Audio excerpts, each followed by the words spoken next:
នេះផ្កាអី Hello អ្នកទាំងអស់គ្នាអានេះគឺជាផ្កាកង្កោប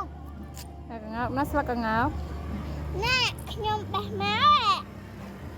កូនកានមានអីនិយាយអានេះផ្កាអីកូនក្មេងមួយក្រុមរត់លេងក្រោមដើមកង្កោបក្មេងហ្នឹងមានម៉ាក់ដែរអត់ មាន ម៉ាក់ក្មេងដែរអត់ ក្មេងមកដូចក្មេង អូអូនដួលបាត់អឺនោះ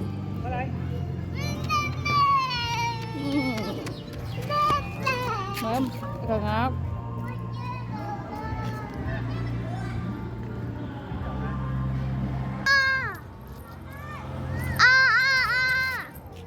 អានេះគឺជាដើមកង្កោបអានេះគឺជាស្លឹកកង្កោបនោះដើមកង្កោបក៏ បាត់មុខចកា